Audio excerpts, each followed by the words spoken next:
ये बात है अपनी जो निर्मल शांतामणि दादी हैं उनकी उनकी परीक्षा ली गई बाबा ने निश्चय की। और हुआ ये कि बाबा ने एक बार कहा कि बच्ची आज आपको बर्फ के पानी से नहलाना है। जनवरी मास चल रहा था, एकदम कड़क ठंडी। तो बच्चों का उसमें बाबा के ऊपर इतना निश्चय था, तो उन्होंने कहा जी बाबा जैसे आपकी मर्जी। और फिर ऐसे बाल्टी लाई गई, उसमें बर्फ का ऐसे बड़ी जो लादी होती ना वो डाल दी गई उसमें। और दादी बैठ गए स्टूल के ऊपर, ऐसे मग भरा ठंडे पानी से और फिर ऐसे सर के ऊपर लेकर भी चले गए।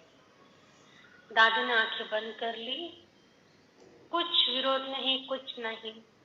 एकदम डालने ही वाले थे, बाबा ने तुरंत कहा रुक जाओ, बच्ची पास हो गई। तो जैसे ही बाबा ने ऐसी परीक्षा ली, उस दिन से आज दिन तक माना जब तक वो जिए तब तक उनको जिंदगी भर कोई बीमारी नहीं आई, क्योंकि निश्चय की परीक्षा ली गई थी।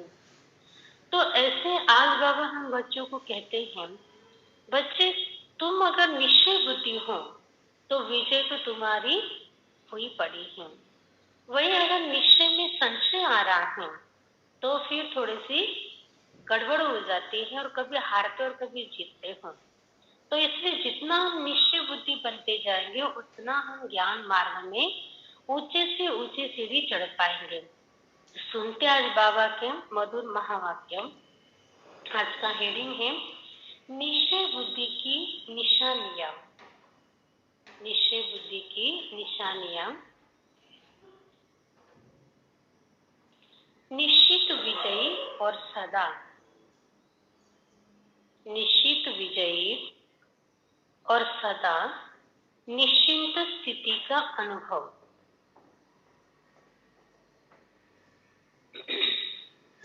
निश्चिंत स्थिति का अनुभव। आज सर्व बच्चों के रक्षक और शिक्षक बाप दादा अपने सभी ब्राह्मण बच्चों के फाउंडेशन को देख रहे थे। ये तो सभी जानते हो कि वर्तमान, थोड़ा आवाज कम करो ज्योति। ये तो सभी जानते हो कि वर्तमान श्रेष्ठ जीवन का फाउंडेशन निश्चय है। और ये बात एकदम सर्टेन है, सत्य है। इस मार्ग में वही चल सकता है जिसको निश्चय है, क्योंकि यहाँ पर कुछ धक्का दिख नहीं रहा है। यहाँ पर भक्ति मार्ग जैसा तामझाम कुछ भी नहीं है जो रोज भीड़ की भीड़ लग जाए। हमारी भीड़ लगती लेकिन माउंट आबू में लगती, और वहां कोई देखने तो जाएगा नहीं खास होके। जो कहीं कभी गया है तो उसकी बात अलग है, लेकिन आमतौर पर ऐसे कोई देखेगा नहीं ना। ब्रह्मा कुमारी जी में कितने फॉलोअर्स हैं, जाके देखे जरा माउंट आबू में।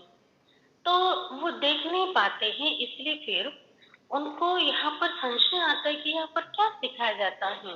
ये थोड़े से लोग जाते रहते सवेरे सवेरे सफेद कपड़े पहन के। तो बाबा कहते कि जो निश्चय बुद्धि वाला है वही यहाँ पर स्थायी रह सकता है। जितना निश्चय रूपी फाउंडेशन पक्का है उतना ही आदि से अब तक सहज योगी निर्मल स्वभाव, शुभ भावना की वृत्ति और आत्मिक दृष्टि सदा नेचुरल रूप में अनुभव होती है। हर समय चलन और चेहरे से उनकी झलक अनुभव होती है, क्योंकि ब्राह्मण जीवन में सिर्फ जानना नहीं है। जैसे ज्ञान तो मिल गया, मैं ये हूँ और बाबा ये हैं, लेकिन जानने का अर्थ है जो जानते हैं वो मानना और वैसे चलना। देखो बाबा कहते हैं कि ज्ञान मिलने का मतलब ये नहीं होता है सिर्फ कि हाँ मालूम हो गया कि शिव बाबा निराकार है, आत्मा भी निराकार है आदि आदि। तो बाबा कहते हैं कि जानने के पश्चात उस अनुसार चलना भी होता है। बाप दादा देख रहे थे कि जो भी बच्चे अपने को ब्राह्मण कहलाते हैं वो सभी फलक से कहते हैं कि हम निश्चय बुद्धि हैं। देखो फलक से क्या कहते हैं कि हम निश्चय बुद्धि हैं। तो बाप दादा सभी निश्चय बुद्धि बच्चों से पूछते हैं। आज बाबा ने प्रश्न पूछे निश्चय बुद्धि बच्चों को।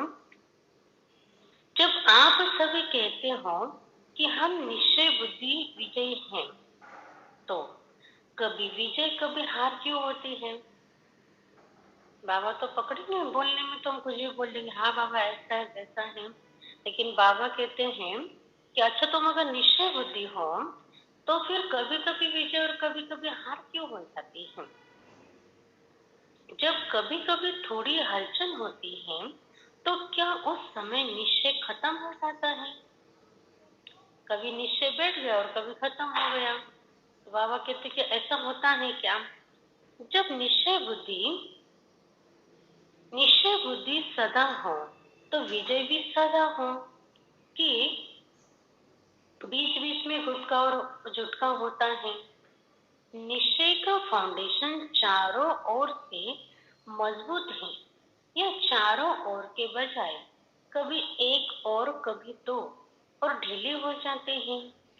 कोई भी चीज को मजबूत किया जाता है तो चारों ओर से टाइट किया जाता है ना, कि 3 साइड से टाइट किया, एक साइड थोड़ी सी छोड़ दी ढीली। नहीं, जैसे हम चोटी भी बनाते हैं ना, तो तीनों को सेम खींचना पड़ता है। जो 3 प्लेट्स लेते हैं ना हम बालों के, उन तीनों को सेम खींचना पड़ेगा, तब जाके चोटी सीधी बनती है। अगर एक को ढीला छोड़ते जाओ, दोनों को टाइट करते जाओ, तो टेढ़ी मेढ़ी हो जाएगी, किधर ऐसे ज्यादा ऐसे फूल जाएगा, कहीं तो एकदम खींची हुई लगेगी। तो एक चोटी भी सेम खींचेंगे तो ही कंप्लीट बनती है। तो बाबा कहते हैं कि यहाँ पर भी निश्चय भी हमारा चारों तरीके से सेम होना चाहिए। ऐसा नहीं कभी कभी है और कभी कभी नहीं है।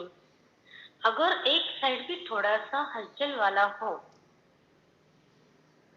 तो हिलेगा ना। तो चारों प्रकार का निश्चय अर्थात बाबा में, आप में, ड्रामा में और ब्राह्मण परिवार में निश्चय। देखो निश्चय का मतलब ये नहीं कि हाँ हमारा 100% शिव बाबा के ऊपर निश्चय है लेकिन खुद में कम है या ब्राह्मण परिवार में कम है। देखो हम ड्रामा और बाबा में तो निश्चय रख लेते हैं, लेकिन कहाँ पर गड़बड़ होती है? खुद में और परिवार में। खुद में भी गड़बड़ लगती है, ऐसा लगता है कि पता नहीं मैं करूंगी कि नहीं करूंगी, क्योंकि हम खुद के आलस सालवेलेपन को देखते रहते हैं।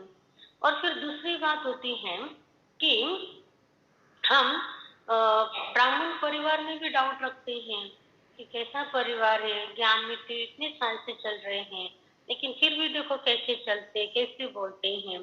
तो आधे आधे ऐसे संशय आ जाते हैं। तो बाबा कहते कि चारों बातों में समान निश्चय हो।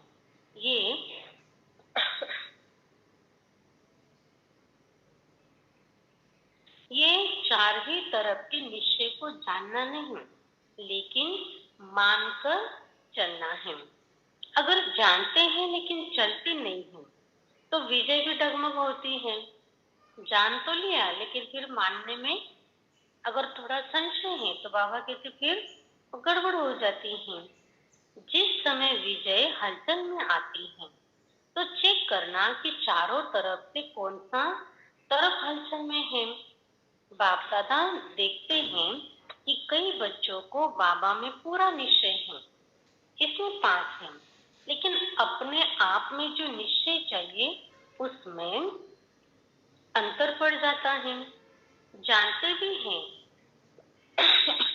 कहते भी हैं कि मैं ये हूँ, लेकिन जो जानते हैं मानते हैं वो स्वरूप में, चलन में, कर्मों में हूँ, इसमें ही अंतर पड़ जाता है। देखो कहाँ पर हमारी गड़बड़ हो जाती है कि जान तो लिया हम आत्मा बहुत ऊंची है, सारे समान भी मालूम है, लेकिन उस स्वरूप में टिककर वैसे चलते नहीं हैं। जैसे मैं मानती हूँ कि मेरा आत्मा का स्वधर्म शांत है, लेकिन जैसे परिस्थिति आती तो शांत स्वरूप कहाँ भूल जाता है पता ही नहीं चलता है। तो बाबा कहते कि यहाँ पर तुम अपने खुद के विश्वास में तुम्हारी कमी आ जाती है। इसीलिए फिर क्या करो कि खुद पर भी उतना ही विश्वास रखो जितना कि शिव बाबा के ऊपर। देखो ये बात वैसे बोलने में तो बहुत आसान है, लेकिन प्रैक्टिकल में आते हैं तो वहां पर फिर परसेंटेज आ जाती है। फिर चाहे वो बात परिवार के विश्वास में है, चाहे खुद के विश्वास में, खुद भी कभी कभी खुद में डाउट रखते, क्योंकि बाबा तो बहुत ऊंची ऊंची बातें सुनाते और अभी वर्तमान के कर्म हमारे देखते तो हमें लगता है कि पता नहीं कब बनेंगे, बनेंगे कि नहीं बनेंगे। जो अपने सूरज में ना एक बात बहुत अच्छी बताते हैं कि जब वो पूछते हैं ना कि सामान को लेकर वो क्लास कराते हैं, तो जब पूछते हैं सभी माताओं से, भाई बहनों से कि क्या आप ऐसे ऐसे कर पाओगे, तो ज्यादा हाथ नहीं उठाते कोई भी। तो वो एक बात बताते हैं कि समझते हैं कि ये बात तो शायद वो उन महारथियों के लिए, मेरे लिए नहीं है, मैं तो साधारण हूँ, और जो महारथी आत्माएं है ना उनके लिए बात ये भाई जी बोल रहे हैं। तो बाबा कहते ऐसा क्यों नहीं समझती कि मेरे लिए कह रहे हैं, आज नहीं तो कल मैं ऐसा बनने ही वाली हूँ या वाला हूँ। तो इन बातों में संशय रखते हैं, इसलिए फिर ऐसी गड़बड़ भी हो जाती है। तो बाबा कहते एक तरफ सोचते कि मैं मात्र सर्वशक्तिमान हूँ, विश्व कल्याणकारी हूँ, दूसरी तरफ छोटी सी परिस्थिति पर विजय नहीं प्राप्त कर सकते। है तो मास्टर सर्वशक्तिमान, लेकिन ये परिस्थिति बहुत बड़ी है, ये बात ही ऐसी है, तो क्या ये निश्चय है? एक तरफ कहते कि मैं तो मास्टर सर्वशक्तिवान हूँ, लेकिन ये बात इतनी बड़ी आ गई ना, इसलिए फिर वो सामान भी मेरा काम नहीं कर रहा है। तो बाबा कहते कि स्थिति से बढ़कर तो कोई चीज है ही नहीं। खुद ने खुद को इतना स्थिर करेंगे, शक्तिशाली बनाएंगे, तो अपने आप फिर वो सामान हमारे जिंदगी में काम करना शुरू कर ही देता है। लेकिन उसको हम सीरियसली नहीं लेते हैं, उसको लगता है कि नहीं अभी बनना है, बनेंगे, संशय में आते हैं। और जैसे संशय आ गया तो फिर जो हमारी जो शक्ति होती है ना उसमें कमी आ जाती है। इसलिए बाबा कई बार कहते हैं कि बच्चे खुद में भी इतना विश्वास रखना चाहिए।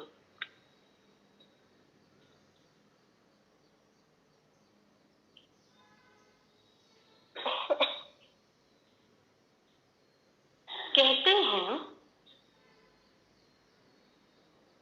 कहते वह सोचते कि मैं विश्व कल्याणकारी हूँ, लेकिन विश्व को तो छोड़ो, स्व कल्याण में भी कमजोर होते हैं। बाबा कहते कि विश्व तो छोड़ो, वो तो बहुत दूर की बात है, लेकिन खुद के कल्याण में ही कमी आ जाती।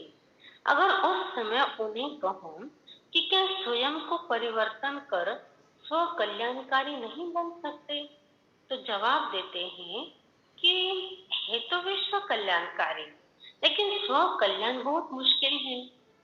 अभी विश्व में खुद नहीं आते क्या? फिर हम भी तो आते हैं, लेकिन देखो कैसे हम अपने आप को कैसे क्या करते हैं, छुड़ाते हैं, मेहनत से छुड़ाते हैं। क्योंकि खुद के ऊपर जिम्मेवारी लेते हैं तो फिर मेहनत भी उतनी करनी पड़ती है, और मेहनत कम पड़ती है तो फिर दूसरे दूसरे लोगों के ऊपर हम मना क्या कहेंगे, ढकेल देते कि इसके वजह से वो, उसके वजह से हो गया। मैं बहुत अच्छी विश्व कल्याणकारी हूँ, लेकिन परिस्थिति इतनी बड़ी आ गई ना, तो इसलिए वो कर्म मुक्त नहीं हो पा रहा है, या खुद का कल्याण भी नहीं कर पा रही हूँ, आदि आदि। तो बाबा कहते हैं कि ऐसे अपने आप को जब तक आप छुड़ाते रहेंगे ना, तब तक आपकी अवस्था ऐसी ही बनी रहेगी, कच्ची ढीली ढाली। इसलिए खुद को ही इतना नशे से चलाते रहो कि मैं नहीं तो कौन। तो स्व में भी परिस्थिति प्रमाण, समय प्रमाण, संबंध, संपर्क प्रमाण निश्चय स्वरूप में है। ऐसे निश्चय बुद्धि की विजय हुई ही पड़ी हूँ।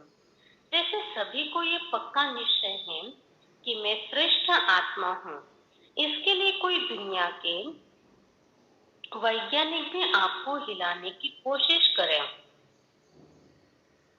कि आत्मा नहीं शरीर हो, तो मानेंगे नहीं और ही उसको मनाएंगे। अगर कोई वैज्ञानिक भी आकर कहे कि नहीं नहीं आप कोई आत्मा वित्मा नहीं है, आप तो शरीर हो, तो बाबा कहते कि मानेंगे आप, और भी उसको मनाएंगे कि नहीं आप भी शरीर नहीं बल्कि आत्मा, उसको भी मनाएंगे, उसको भी मजबूर करेंगे कि वो भी इस बात को मान लेवे। तो जैसे ये पक्का है कि मैं शरीर नहीं हूँ, मैं आत्मा हूँ, और कौन से आत्मा हूँ ये भी पक्का है। मैं आत्मा तो, लेकिन कौन से आत्मा हूँ ये भी पक्का है। ऐसे निश्चय बुद्धि की विजय भी इतनी निश्चित है। हार असंभव है और विजय निश्चित है। और ये भी निश्चित है कि बातें भी अंत तक आनी है। आज बाबा ने स्पष्ट बता दिया, ऐसे नहीं कि मैंने अभी इतना पुरुषार्थ कर लिया तो इसके बाद कोई परिस्थिति नहीं आएगी। तो बाबा ने कहा अंत तक परिस्थिति आएगी। और भी बाबा कभी कभी कहते बच्चे अजून तो पहाड़ गिरने हैं, दुखों के पहाड़ गिरने हैं, लेकिन उसमें विजयी बनने के लिए एक ही समय पर चारों ही तरफ का निश्चय पक्का चाहिए।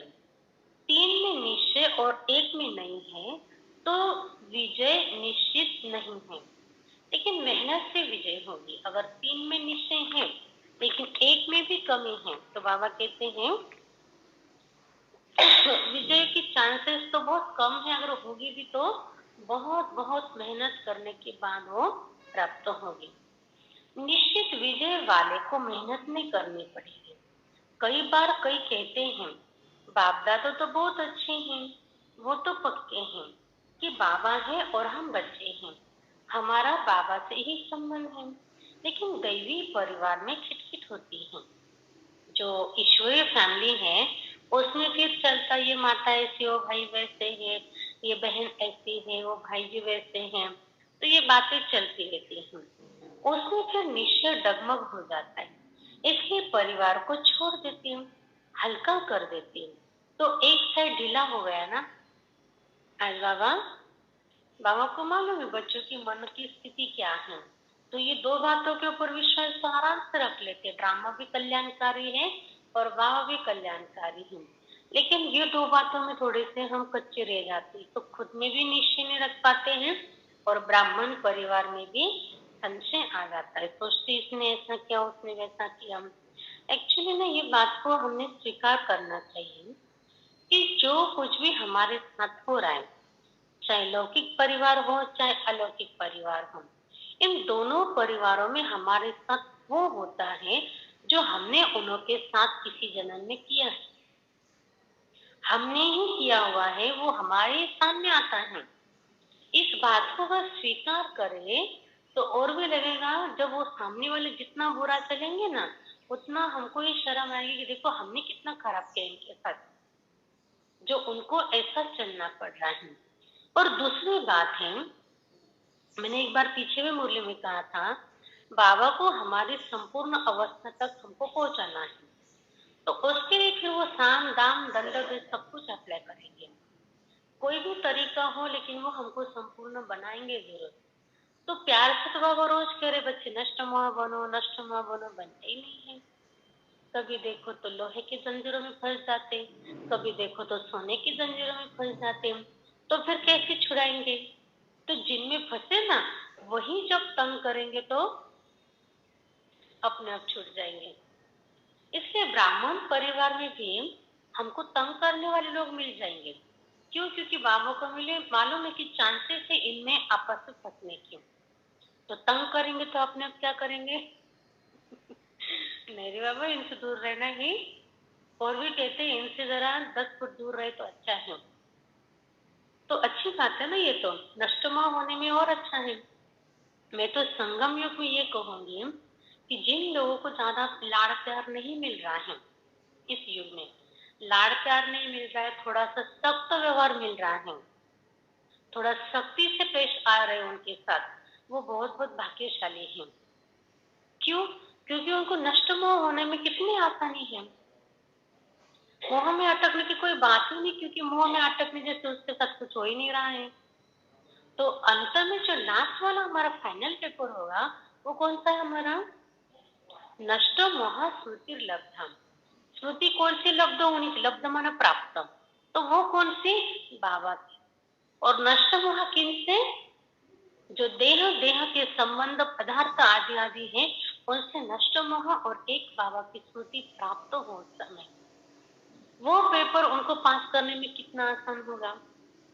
अभी एक एक बात आती, कभी देखो तो शरीर की बीमारी है, कभी कहीं पर पैसों की अड़चन होती है, कभी देखो तो समाज से कुछ बातें आती, कोई कहता है कि हमको लोग ऐसे बोलते हैं, हमारे लिए वैसे बोलते हैं। कभी कभी देखते कि परिवार में कुछ खिटखिट चलती रहती है, कभी कोर्ट कचहरियां चलती रहती है, तो तंग हो जाते हैं। बाबा कहते बच्चे अभी तो ये एक ही आ रहा है पेपर, अंत का जो समय होगा ना, वो 8 पेपर हमारे होने वाले। कितने? 8 पेपर। तो उसको कैसे पास करेंगे फिर? अभी 2-3 भी एक साथ आ गए ना तो भी डर जाते, बाप रे क्या होगा, पता नहीं बाबा मुझ पर क्यों ध्यान नहीं दे रहे हैं, बाबा का ध्यान किधर है। एक्चुअली बाबा का ध्यान है तभी तो एट ए टाइम ज्यादा आ रहे, क्योंकि वो मल्टीटास्क में हमको जिताना चाहते हैं। जैसे आपको मालूम है, जिनको रॉकेट में जाने की जो एक ड्यूटी होती, माना जो स्पेसशिप में रॉकेट भेजते हैं, तो उसमें जिनको तैयार किया जाता है ना, उनको मेंटली और फिजिकली ऐसे रूप में तैयार किया जाता है। ऐसे होते हैं, उनके पास एक ऐसी चेयर होती है, उसके ऊपर बिठाया जाता है, उनको अलग अलग भूखा रहने की आदत डालते हैं, फिर मैंने से हवा में तैरने की आदत डालते हैं, फिर साथ में ही उनको ऐसे चेयर पर बिठाते हैं जो गोल गोल टेढ़ी मेढ़ी कैसी भी घूमती है, कभी ऐसे घूमेगी, कभी ऐसे घूमेगी, कभी ऐसे टेढ़ी घूमेगी, कैसे भी घूमती हैं। ऐसे ऐसे में जो लोग स्थिर रह पाते हैं, उनको सिलेक्ट किया जाता है। अगर उसमें आप कहेंगे उसमें कौन सी बड़ी बात है, वो तो हम जो राइड्स होते हैं उसमें भी कर लेते हैं। राइड्स बहुत आसान होती है, इसकी स्पीड इतनी तेज होती है, क्योंकि ऐसे हालत में आपको चक्कर आते कि नहीं, आपको ओमेट तो नहीं हो रही है, क्योंकि ऐसे जल्दी जल्दी कुछ घूमते हैं ना, तो किसी किसी को ओमेट भी हो जाती है। तो उस बात को भी चेक किया जाता है, चक्कर आ रहे कि नहीं ये भी चेक किया जाता है, तभी उनको सिलेक्ट किया जाता है। आपको मालूम है स्पेसशिप में जब रॉकेट उस जो भी ग्रह उसके ऊपर जब लैंड करता है तो वो कैसे गिरता है नीचे? हम्म? उसके उसको एक मना पूरी तरफ से, जैसे हमारे एयरबैग होते हैं ना गाड़ी में, इससे एयरबैग कवर करा जाता है, और वो जब लैंड होता है ना तो गोल गोल कैसे भी घूमते घूमते वो लैंड होता है। तो उसकी प्रैक्टिस वो उस चेयर पर बैठा कर की जाती है। तो बाबा की तुम्हारे फाइनल एग्जाम जो 8 तरीके से होने वाले हैं, उसमें तुमको पास होना है, तो एक एक से इतने डर रहे तो इतने सारे आएंगे तब क्या करेंगे? एक एक से इतने डर रहे हैं, मेरे साथ ऐसा हुआ ना, इसने मुझे ऐसा बोल दिया ना, मेरे पास पैसे ही नहीं है, इतनी बड़ी बीमारी आ गई, अब मैं क्या करूं, आदि आदि। तो बाबा कहते एक एक परिस्थिति से इतने डर जाएंगे, तो जब 8 परीक्षाएं अंत में एक के पीछे एक आएगी या एट ए टाइम भी आएगी, तब क्या कर पाओगे? तो इसलिए मुसीबत अभी आ रहे ना, तो और भी खुश हो जाओ कि अच्छी प्रैक्टिस हो रही है हमारी, है ना, अच्छी प्रैक्टिस हो रही है। तो इसलिए इन बातों को ना स्वीकार करना चाहिए, और भी चाहे लौकिक परिवार हो चाहे अलौकिक परिवार हो, दोनों को थैंक्स बोलो। आपकी वजह से हमें नष्टमा होने में आसानी हो रही है। फिर कहेंगे दीदी फिर हमारे तो परिवार वाले बहुत प्यार करते हैं, उनका क्या करें फिर?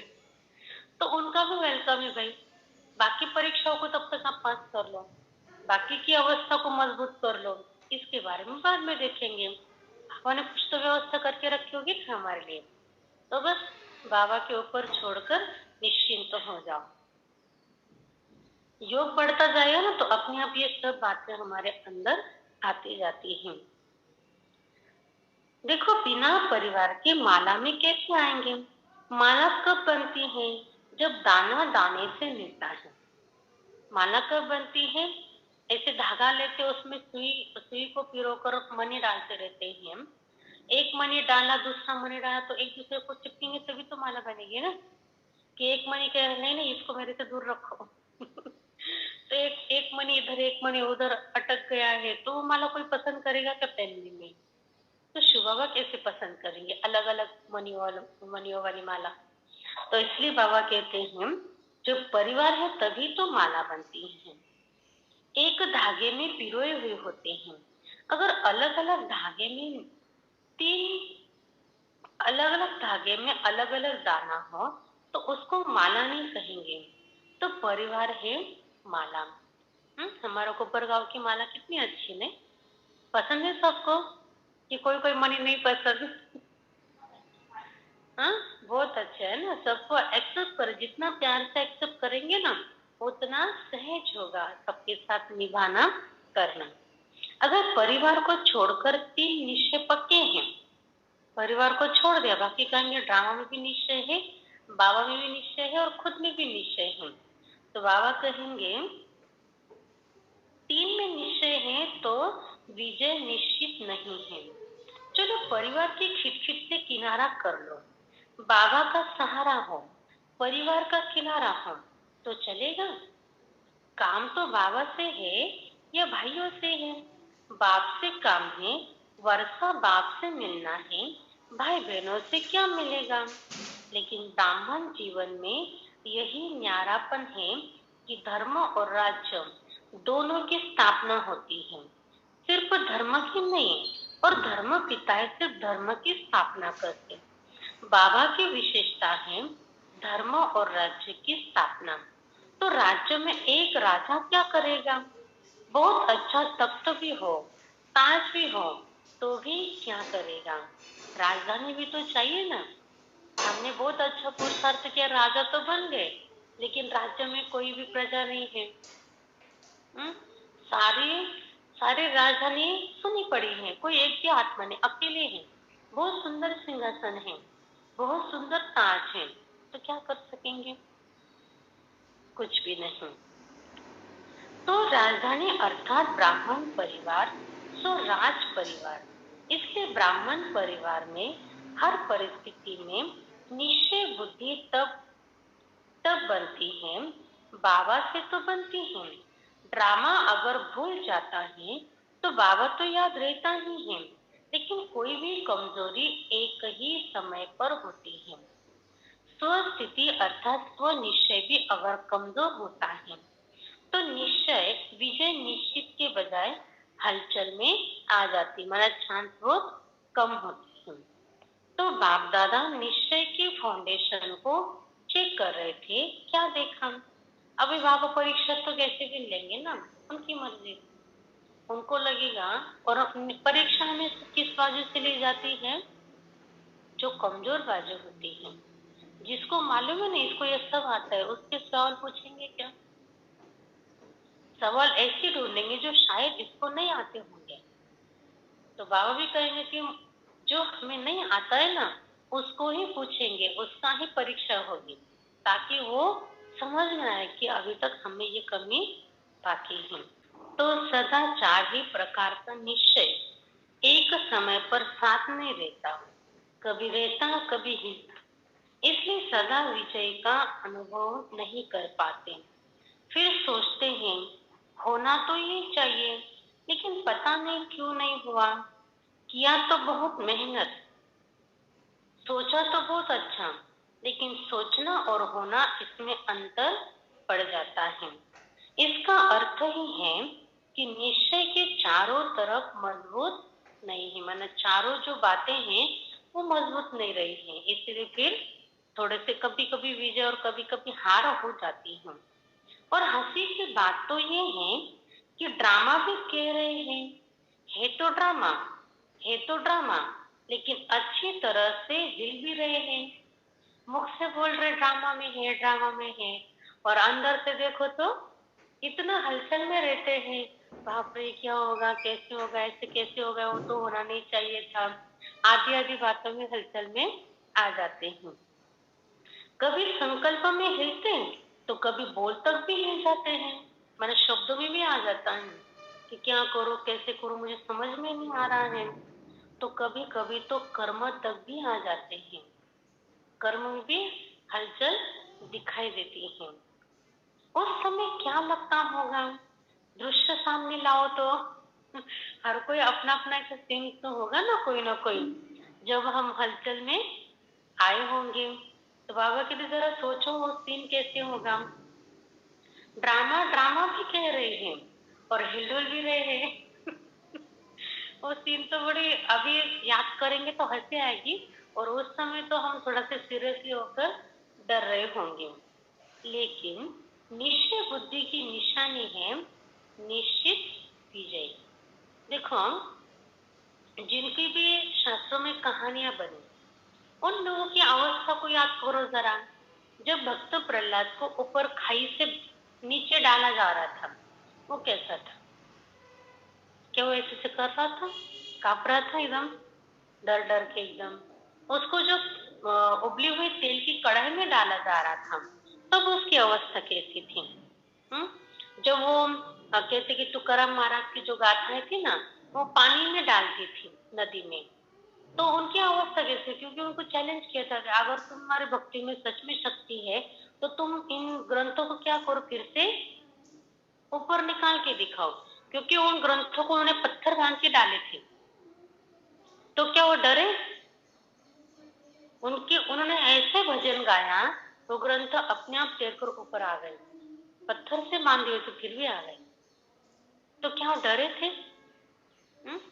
जब मुक्ताबाई है, जनाबाई है, इनके सामने जब परिस्थिति आई, तो वो उनकी स्थिति कैसी थी? वो कंफ्यूज थे कि पता नहीं क्या होगा, क्या नहीं होगा। और निश्चय का सबसे बड़ा उदाहरण कौन सा है? अंगद। अंगद को जब भेजा गया था रावण की सभा में, बोला मेरा पैर अगर कोई हिला के देखे तो मैं मानो कि तुम मेरे राम से बड़े हो। रख दिया पैर, जबकि अंगद को इतना बड़ा भी शूरवीर नहीं था। उनके जो ग्रुप में, राम की सेना में, अंगद एक जैसे तीसरे चौथे नंबर वाली आत्मा थी। वो नंबर वन शक्तिशाली नहीं थी, फिर भी उनका पैर खुद रावण भी नहीं हिला पाया। उनको पूछा कि आपने कैसे कर लिया, क्या आपको डर नहीं लगा? अगर आपका पैर हिलता था तो यहाँ राम की इज्जत का क्या होता था? तो उन्होंने कहा इसी बात को तो मैंने फायदा उठाया। मैंने राम को संकल्प दे दिया कि अगर मेरा पैर हिल गया तो तुम्हारी नाक कटेगी। इसलिए अगर अब तुम देखो क्या कर रहा है। और मैंने राम के ऊपर डाल दिया अपना विश्वास, तो राम ने मेरे पैर को हिलने नहीं दिया, इसलिए मेरी विजय हो गई। तो ऐसे ही उन उदाहरणों को देखो, उनकी स्थिति क्या थी जब उनके जीवन में कोई ऐसी परीक्षा आई थी। उनका कितना निश्चय था राम के ऊपर, परिवार के ऊपर, खुद के ऊपर, तो विजय हो गए। और हमारे एक तरफ कह रहे ड्रामा है, ड्रामा जाने तो ड्रामा में जो हो रहा है, और दूसरी तरफ अंदर से एकदम हलचल में है, क्या करो कैसे करो, क्या करो कैसे करो चल रहा है। तो बाबा कहते हैं उस सीन को याद करो जरा। तो जब भी कोई भी कार्य में विजय प्राप्त नहीं होती है, सॉरी, उस समय क्या लगता होगा? दृश्य सामने लाओ। ड्रामा ड्रामा भी कह रहे हैं और हिलडुल भी रहे हैं, लेकिन निश्चय बुद्धि की निशानी है निश्चित विजय। अगर विधि ठीक है तो सिद्धि प्राप्त न हो, ये हो नहीं सकता, गारंटी है। विधि गलत है तो फिर सिद्धि भी नहीं मिलेगी, और विधि अगर सही है तो सिद्धि मिले बगैर नहीं रह सकती। तो जब भी कोई भी कार्य में विजय प्राप्त नहीं होती तो समझ लो कि कहीं निश्चय की कमी है। चारों ओर चेक करो, एक और नहीं चेक करना, एक तरफ ये बाजू तो मेरी ठीक है, बाबा कहते चारों को चेक करो। और बात निश्चय बुद्धि की निशानी, जैसे निश्चित विजय है वैसे निश्चिंत भी होंगे। निश्चय, निश्चित और निश्चिंत, तीन शब्द है, तीनों के अर्थ अलग अलग है। निश्चय माना विश्वास, निश्चित माना फिक्स है, पक्का है, और निश्चिंत माना बेफिक्र, कोई चिंता नहीं, कोई टेंशन नहीं। तो ये तीनों बातें जब बाबा कहते हमारे हैं, तो फिर हमारी अवस्था कैसी होगी? खुश रहेगी कि नहीं रहेगी? कि कोई चिंता ही नहीं है, कोई टेंशन ही नहीं है, कोई परवाह नहीं है, तो फिर चेहरा हमेशा खिला खिला रहेगा। कोई भी व्यर्थ चिंतन आ ही नहीं सकता, सिवाय शुभ चिंतन के व्यर्थ का नाम निशान नहीं होगा। ऐसे में व्यर्थ आया भगाया, आया भगाया, निश्चय बुद्धि के आगे व्यर्थ आ नहीं सकता, क्योंकि क्यों, क्या और कैसे ये व्यर्थ होता है। जब ड्रामा के राज को जानते हैं, आदि मध्य अंत को जानने वाले हैं, तो जो ड्रामा के आदि मध्य अंत को जानने वाले हैं, वो छोटी सी बात के आदि मध्य अंत को नहीं जान सकते क्या? जैसे को कोई सस्पेंस वाली फिल्म होती है, उसको पहली बार जब देख रहे होते हैं ना, तो उसमें अचानक कुछ भी आता हुआ दिखाता है सामने। कभी पर्दे में से कुछ भूत निकल आया, कभी चोर निकल आ गया, कोई अचानक चाकू मार रहा है। तो उन सीन को जब पहली बार देखते तो डर जाते हैं, चौंक जाते हैं। लेकिन उसी फिल्म को दोबारा देखते तो सस्पेंस वाली फिल्म की ये विशेषता, उसको पहली बार देखने में मजा होता है, और सस्पेंस खुल जाए ना तो उसका मजा ही नहीं रहता है। तो बाबा कहते कि ये तुम्हारी जो फिल्म है ना 5000 साल की, इसको हमने कितनी बार देखा हुआ है, कितनी बार देखा है? अनगिनत बार, अनगिनत बार देखा है। तो बाबा कहते आपके लिए इस ड्रामा में कुछ भी नया नहीं है, तो इसको स्वीकार करते और आगे बढ़ते चलो। तो न जानने के कारण क्यों, क्या, कैसे, ऐसे ये व्यर्थ संकल्प चलते।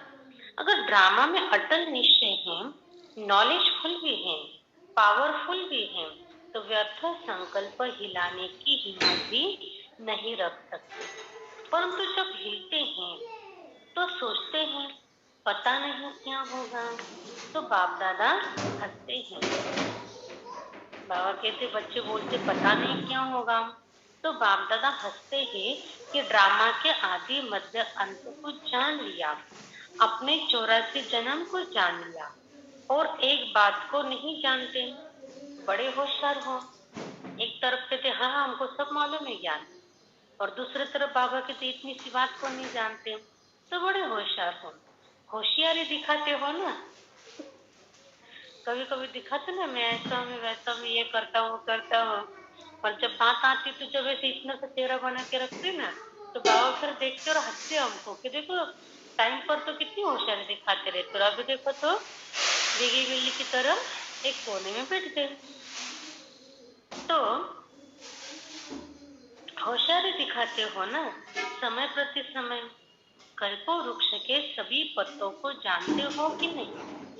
सभी वृक्ष के फाउंडेशन में बैठे हो या 7-8 बैठे हैं, तो जड़ में बैठे हुए वृक्षों को जानते हो, पत्ते पत्ते को जानते हो, और ये पता नहीं कैसे? तो निश्चय की निशानियां, निश्चित स्थिति, निश्चिंत स्थिति, इसका अनुभव करो। होगा नहीं होगा, क्या होगा, कर तो रहे हैं, देखें क्या होता है। इसको निश्चिंता नहीं कहेंगे, निश्चिंत इसको नहीं कहेंगे। जब हमारे मन में संकल्प आ रहा है कि पता नहीं क्या होगा, कर तो रहे हैं, हमने तो बहुत पुरुषार्थ कर लिया, लेकिन देखते हैं आगे आगे चलकर क्या होता जाता है। तो बाबा कहते कि इसको निश्चिंतता की स्थिति नहीं कहेंगे।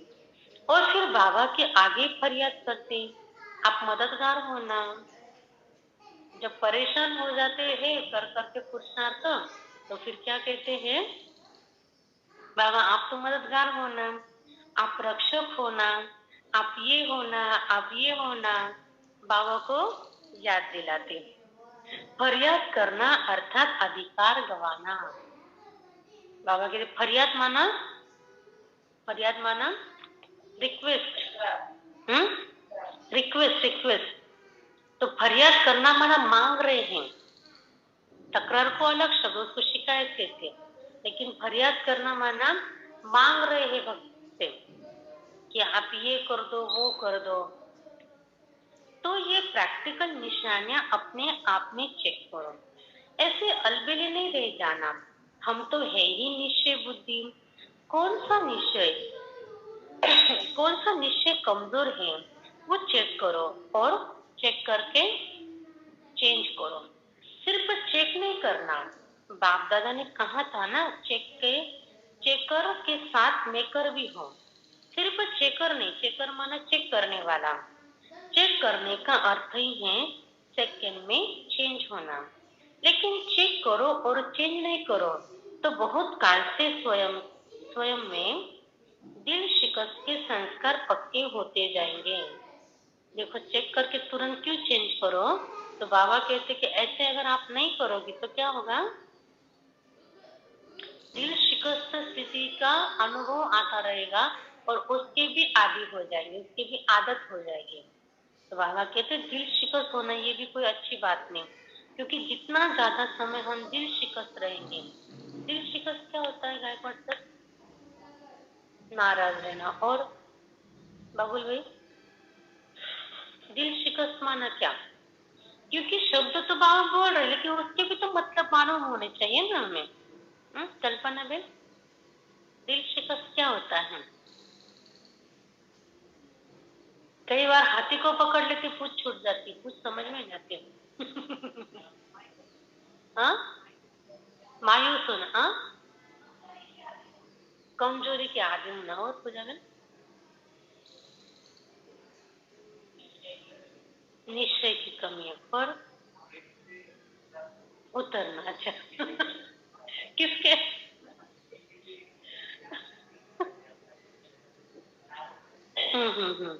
दिल शिकस्त होने का मतलब होता है ये मान लेना कि मैं कुछ नहीं कर सकता या कर सकती। मान लेना कि अब नहीं होगा, मान लेना कि मुझसे नहीं होगा, और उसी स्थिति में स्थित रह जाना कि बस अब मैं कुछ नहीं कर सकता, मेरा पुरुषार्थ तो बस अभी खत्म। तो बाबा कहते कि ये स्थिति जितनी ज्यादा समय रहेगी उतना समय आपकी शक्तियां लीकेज होती रहेगी। जो कभी हमारा कभी कभार योग लगने से हमने जो जमा की थी ना, वो शक्तियां क्या होती जाएगी? डिप्लीट होती जाएगी। इसलिए ज्यादा समय दिल शिकस्त रहना ये भी अच्छी बात नहीं है, क्योंकि इसका असर दूसरों पर नहीं होता है, खुद पर होता है। खुद की शक्तियां खत्म होती जाती है। इसलिए खुद को कभी ऐसे कमजोरी में ज्यादा समय नहीं रखना। दिल शिकस्त आएगा कभी तो ऐसे समय आएगा जो हो जाएंगे, लेकिन तुरंत उसमें से हमको अपने आप को बाहर निकलना है। न्यूनगंड म्हणतात, न्यूनगंड म्हणतो ना आपण, एक वाक्य बघा मराठीमध्ये। तो बाबा कहते खुद में ही ऐसे जैसे होपलेस होना, इन द सेंस होपलेस होना। तो चेक करो और तुरंत चेंज करो। तो लेकिन हो नहीं सकता, बहुत साल का अभ्यास चाहिए। नहीं तो एक सेकंड सोचेंगे शिव बाबा शिव बाबा शिव बाबा, और दूसरे सेकंड माया कहेगी नहीं, तुम्हारे में शक्ति ही नहीं है, तुम तो हो ही कमजोर। तो युद्ध चलती रहेगी। यदि निश्चिंत नहीं होंगे तो ब्राह्मण जीवन के अंत काल का जो लक्ष्य वर्णन करते हो वो सहज कैसे होगा? और अगर अंत तक ये व्यर्थ संकल्प होंगे तो वही भूतों के यमदूतों के रूप में आएंगे। और कोई यमदूत नहीं आते हैं, हमारे संकल्पों के ही यमदूत बनकर आते हैं। ये व्यर्थ संकल्प अपनी कमजोरियां यही यमदूत के रूप में आती हैं। यमदूत क्या करते हैं? क्या करते हैं यमदूत? आपने कहा, आप कहेंगे हमें क्या मालूम, हमने तो कभी देखे ही नहीं। बाबा ने कहा वो डराते हैं। यमदूत क्या करते हैं? डराते हैं। और दूसरों के लिए कहेंगे विमान में जाएंगे, अर्थात उड़ती कला से पार हो जाएंगे। एक तरफ कहते कि विमान आएगा और दूसरी तरफ कहते कि यमदूत आएगा, वो भी कैसे? भैंस पर बैठकर। उसके पास एक फंदा होता है, वो फंदा इसे गले में डालते और आत्मा को वो खींचकर लेके चले जाते। कोई विमान आदि नहीं है, लेकिन उड़ती कला का अनुभव है। इससे पहले से ही चेक करेंगे, चेंज करो। कब तक करेंगे? बाप दादा तो खुश तो कर देते हैं, करेंगे, प्रतिज्ञा भी लिख देते हैं, लेकिन वो कागज तक रहती है या जीवन तक आते हैं? अच्छा, आज मधुबन निवासियों का भी टर्न है। मधुबन वालों से तो विशेष बाप दादा का स्नेह है, सबसे है, लेकिन फिर भी थोड़ा सा विशेष मधुबन निवासियों से है। क्यों?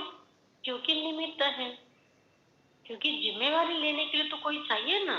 मधुबन में जाए और इतनी अच्छी अच्छी इमारतें बिल्डिंग्स है, लेकिन कोई सेवादारी नहीं हुई, तो क्या करेंगे? कुछ नहीं आनंद ले सकेंगे। फिर भी देखो, आप आते हैं, खातिरी तो ठीक करते हैं ना। मधुबन वाले खातिरी करने में पास है ना। मेहमान निवाजी करना ही महानता है। जिसको मेहमान निवाजी करना आता है वो महान हो ही जाता है। आज नए पॉइंट को अंडरलाइन करो ये। जिनको मेहमान निवाजी करना आता है उनको महान बनना भी आता है। आप कहेंगे इसमें दोनों का क्या कनेक्शन है? क्या कनेक्शन है पद्माबेन? क्या कनेक्शन है? मेहमान निवाजी म्हणजे पाहुणचार करणे, बाबांची पाहुणचार केला का तुम्ही महान बनणार। कैसे पद्माबेन?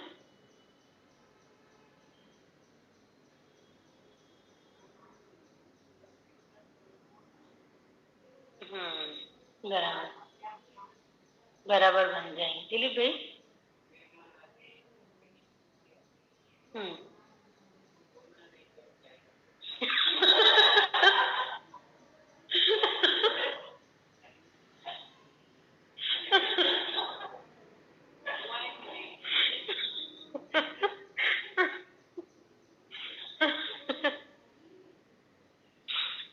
बराबर। मैं आपको बोल, क्या आपको जाओगे?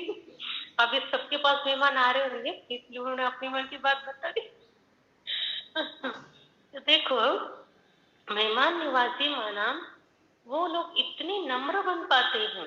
जो लोग इतना नम्र बन पाते हैं, जो कोई कैसा भी चले, कोई कैसा भी करे, लेकिन फिर भी उनकी हर दिल पूरी करनी। इससे क्या होता है, सब लोग जब संतुष्ट होकर जाते उनसे तो उनको दुआएं प्राप्त होती हैं। और जैसी दुआएं मिलती है तो उन्होंने वो महान से महानता जो है ना वो आती जाती है।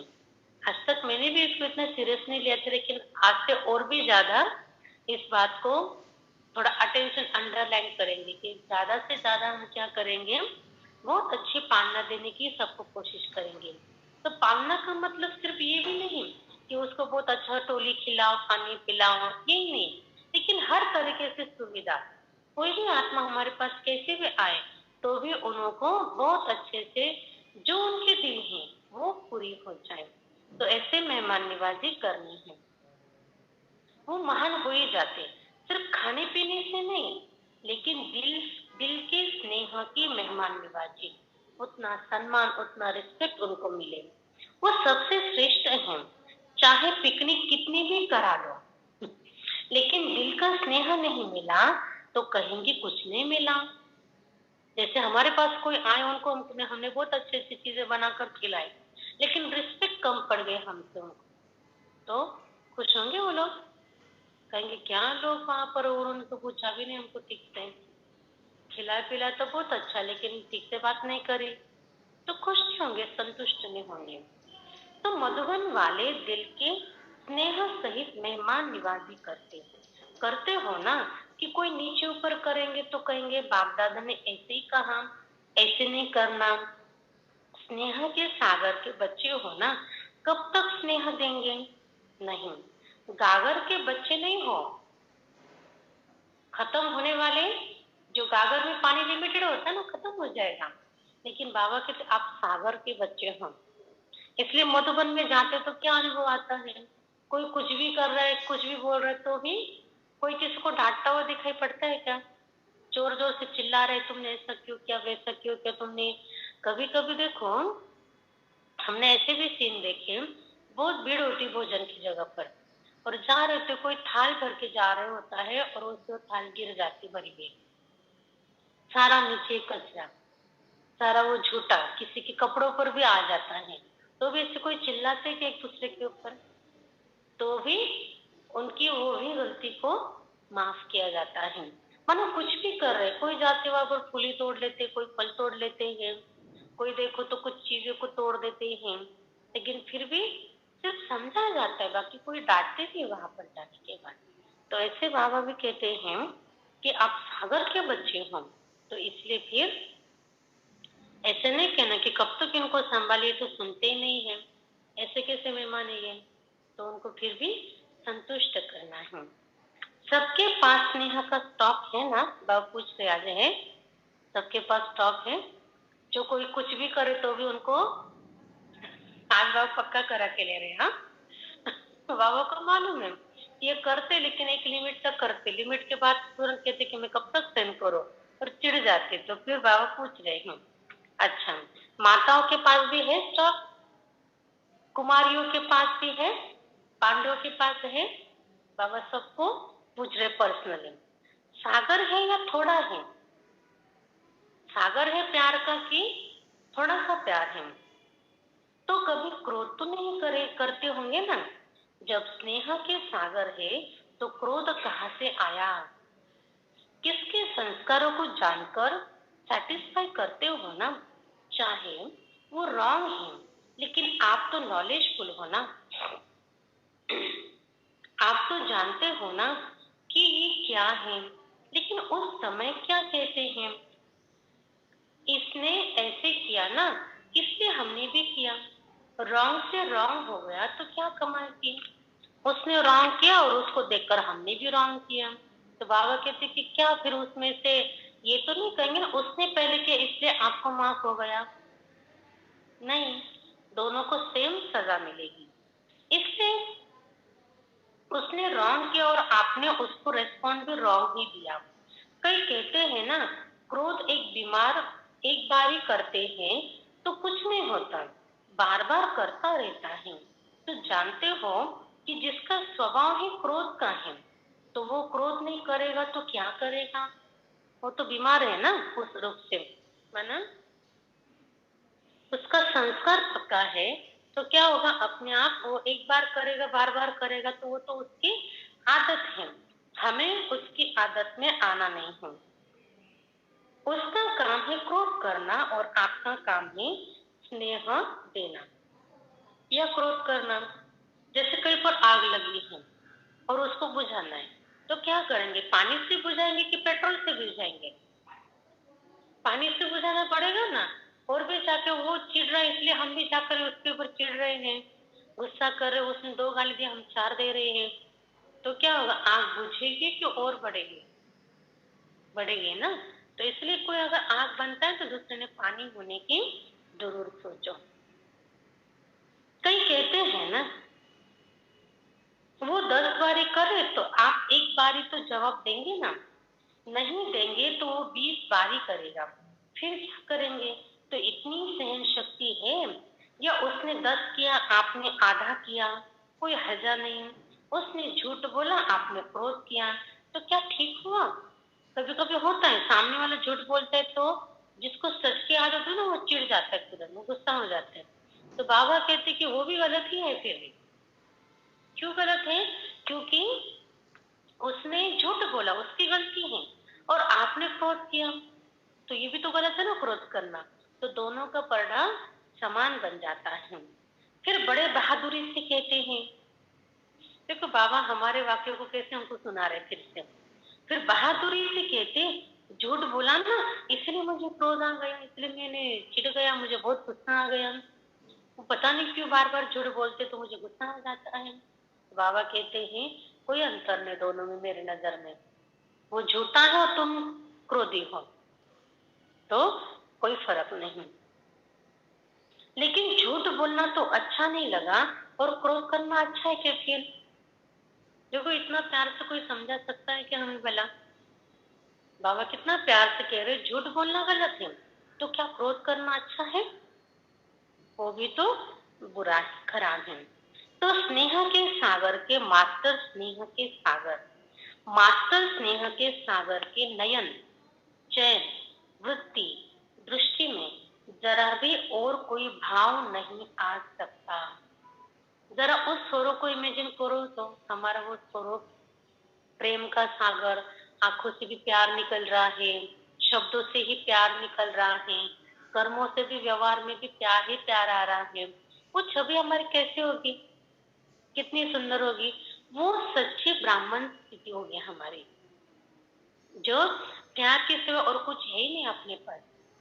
नफरत क्या है, गुस्सा क्या है, ये कुछ भी न रहे। तो यदि थोड़ा थोड़ा जोश आ गया तो क्या उसको स्नेह का सागर कहेंगे कि स्नेह का लोटा कहेंगे? लोटा मानो तांबे होते हैं ना छोटे। तो पूछो अपने आप को, उसमें भी लोटी नहीं बनो, लोटी तो और छोटी होती, तो लोटा भी नहीं बनो और लोटी भी नहीं बनो, तो प्यार का सागर बनना है। चाहे कुछ भी हो जाए, सारी दुनिया क्यों नहीं आप पर क्रोध करे। आज तो बाबा बड़ा पक्का बना रहे अपने आप को। बाबा कह रहे कि चाहे सारी दुनिया ही आप पर क्रोध करे, लेकिन मास्टर स्नेह के सागर दुनिया की परवाह नहीं करेंगे। बेपरवाह बादशाह हो, जो परवाह थी वो तो पा लिया, अब इन व्यर्थ बातों से परवाह, बेपरवाह बादशाह। चेकिंग की परवाह करो, चेक करो, उसकी परवाह जरूर करो, चेंज होने की परवाह करो, लेकिन व्यर्थ में बेपरवाह हो। कर सकते हो कि बच्चा पोतरा धोत्रा धोत्री थोड़ा सा क्रोध करेगा, थोड़ा सा नीचे ऊपर करेगा, तो स्नेह के बजाय और भावना भी आ जाएगी। दफ्तर में जाएंगे, बिजनेस में जाएंगे, नौकर ऐसा मिल जाएगा, वायुमंडल ऐसा मिल जाएगा, लेकिन फिर भी व्यर्थ से बेपरवाह बादशाह हो। तो बाबा कहते हैं कि आप चाहे घरों में रहो, पोतरा पोतरी धोतरा धोतरी में भी रहो, बिजनेस भी करो, ऑफिस में भी जाओ, लेकिन सब जगह पर ऐसे उटपटांग लोग मिलने वाले जरूर है हमको, जो जानबूझकर कोशिश करेंगे कि हमको गुस्सा आ रहा है कि नहीं आ रहा है। जितना हम शांति को चाहेंगे ना अपनाने को, उतना वो हमको और डिस्टर्ब करके क्या करेगा, और डिस्टर्ब करेगा, तो क्या करेगा, क्या करेगा, और मजबूत बनाएगा हमको। आप कहेंगे ऐसे कैसे डिस्टर्ब करेंगे तो मजबूत? जो चीज बार बार मार खाते ना वो इतनी मजबूत बन जाती है। इसीलिए उस बातों को हमने ये नहीं सोचना कि वो तंग कर रहा है, और भी ये सोचो कि अरे अभी तो मुझ में ये बाकी है, अभी और मुझे करना है। तो व्यर्थ में बेपरवाह, समर्थ में बेपरवाह नहीं होना है। कोई उल्टा भी उठा लेते हैं, कोई कोई फिर उल्टा भी उठा लेते हैं, बेवजह भी कहीं पर भी बेपरवाह बन जाती है। जहाँ जिम्मेवारी मिली वहां पर भी कहीं जाने दो ना, हो जाएगा। जिम्मेवारी मिली हमको और कह रहे कि जाने दो, हो जाएगा अपने आप, कभी कौन करेगा, आपने करेंगे तो, क्योंकि जिम्मेवारी तो हमें मिली हुई होती है। जहाँ मर्यादा होगी वहां कहेंगे, बाप दादा ने कहा ना कि बेपरवाह बादशाह बन जाओ, तो बाबा कहते कि मैंने गलत जगह पर नहीं यूज करने के लिए कहा है, बात को सही जगह पर इस्तेमाल करो, लेकिन मर्यादाओं में बेपरवाह नहीं। आपका टाइटल है मर्यादा पुरुषोत्तम, ये मर्यादाएं ही ब्राह्मण जीवन के कदम हैं। अगर कदम पर कदम नहीं रखा तो मंजिल कैसे मिलेगी? ब्रह्मा बाबा के कदम पर कदम रखो, तो ये मर्यादाएं ही कदम हैं।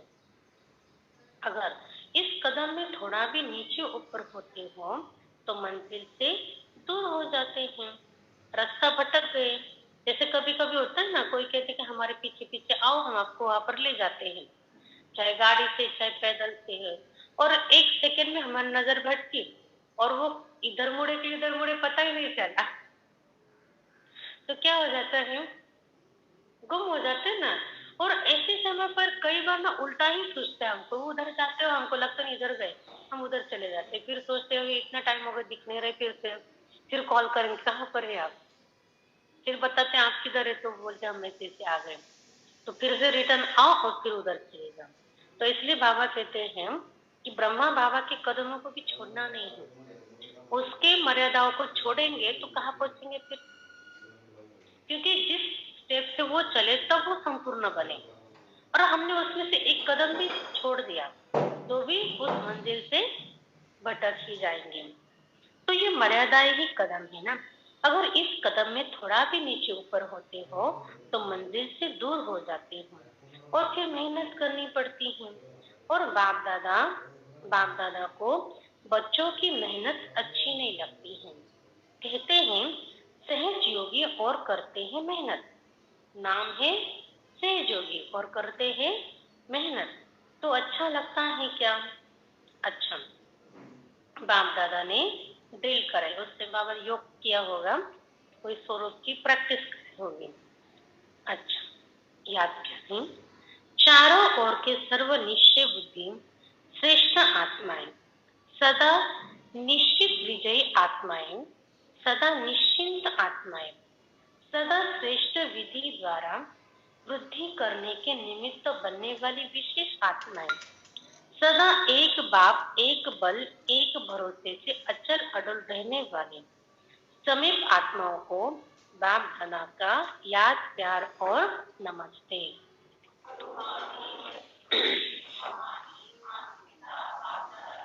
याद, प्यार, गुड मॉर्निंग, नमस्ते, थैंक यू, बहुत बहुत शुक्रिया बाबा। वरदान है, दिल के स्नेह और संबंध के आधार पर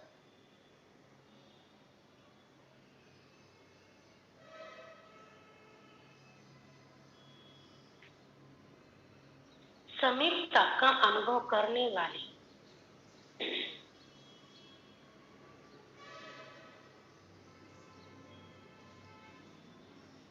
निरंतर योगी भव।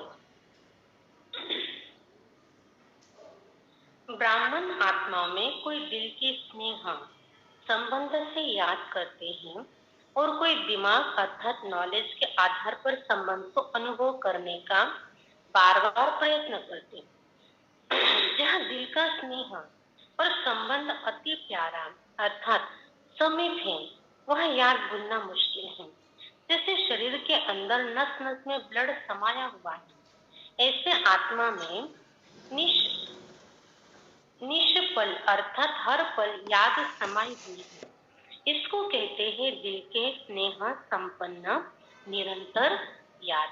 अभी निरंतर याद कौन कर सकता है? जिसको दिल का प्यार है। बुद्धि से सिर्फ भाई हमसे बड़े, ये बहुत अच्छे, उनको इतना याद नहीं कर पाते हैं। लेकिन जिनको दिल से प्यार किया हुआ है, वो व्यक्ति हरदम हमें याद अपने आप करता है। उनको याद करने की आवश्यकता नहीं पड़ती, उनकी याद आती है।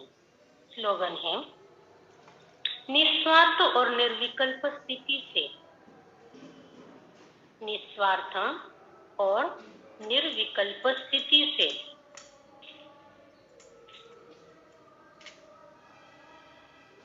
सेवा करो तब सफलता मिलेगी। माना कुछ भी सेवा कर रहे तो कोई स्वार्थ न रखो कि ये सेवा करूंगा तो इसमें मेरा क्या फायदा, जरा ये चेक करके देखो। तो कोई भी स्वार्थ नहीं रखो और कोई ऑप्शन नहीं रखो कि जाने दो ना, ये ऐसा है तो ऐसे कर लेंगे ना। तो बाबा कहते हैं कि कोई संकल्पों में भी व्यर्थ बातें ना हो और स्वार्थ तो बिल्कुल ना हो। जहाँ स्वार्थ है ना, वह सफलता नहीं मिलती है, और जहाँ निस्वार्थ है तो वह सफलता मिलने बगैर नहीं रहती है। हम ओम शांति। आज 11 नंबर की पॉइंट है, जो बच्चे इस एक जन्म में स्वमानधारी होकर रहते हैं, जो बच्चे इस एक जन्म में स्वमानधारी होकर रहते हैं, उनका सारा ही कल्प सम्मान होता है। उन्हें अपने राज्य में भी राज्य अधिकारी बनने के कारण प्रजा द्वारा सम्मान प्राप्त होता है और आधा कल्प भक्तों द्वारा सम्मान प्राप्त होता है। इस समय स्वयं बाबा ने आप बच्चों को सम्मान दिया है, इसलिए अविनाशी सम्मान के अधिकारी बने। स्वमान और सम्मान दोनों का आपस में संबंध है। ऐसा कहो कि एक ही सिक्के के दोनों बाजू हैं। तो बाबा कहते स्वमान में रहेंगे तो सम्मान अपने आप मिलता रहेगा। देखो बाबा उनसे पुरुषार्थ करा के लेते हैं, लेकिन उससे फायदा किसका है? बाबा को कुछ फायदा है? कल भी बाबा ने कहा कि तुम मुझे वारिस बनाओ। एक तरफ थोड़ी देर के लिए लगा, अरे बाप रे, प्रॉपर्टी बाबा के नाम पर करनी पड़ेगी कि क्या, अभी वारिस बनाना है। लेकिन आगे बाबा ने शब्द क्या बोले? मैं तुम्हारा ऐसा ख्याल रखूंगा जो तुम्हारा बच्चा भी नहीं कर सकेगा। माना वारिस बनाओ, लेकिन किस लिए? तुम्हारे अंत तक संभाल करने के लिए।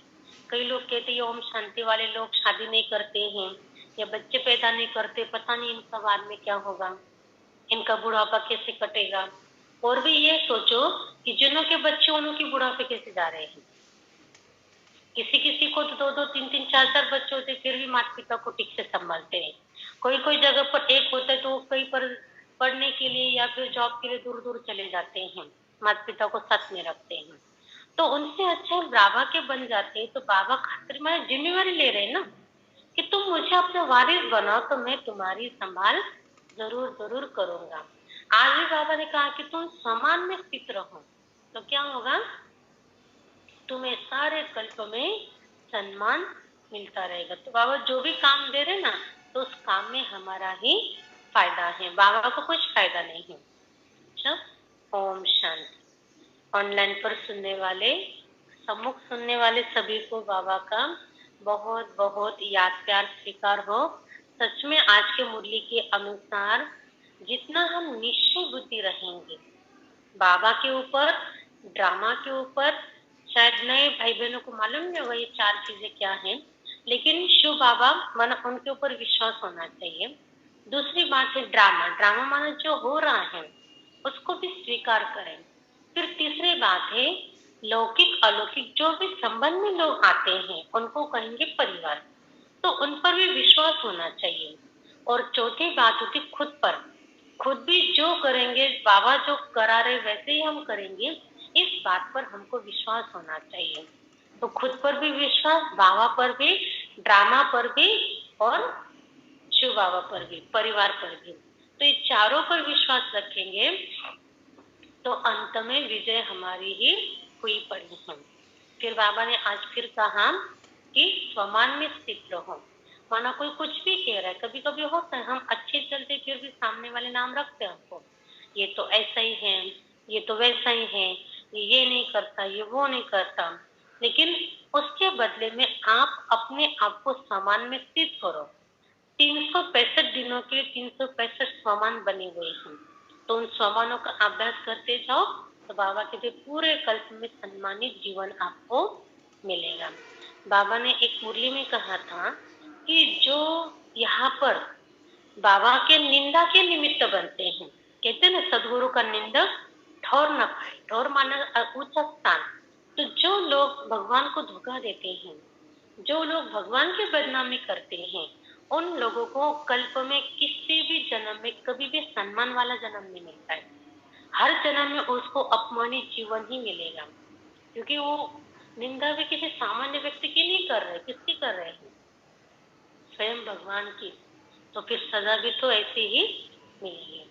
इसलिए स्वमान में स्थित रहो और हमारे वजह से कोई डिस्टर्ब ना हो। अच्छा, ओम शांति।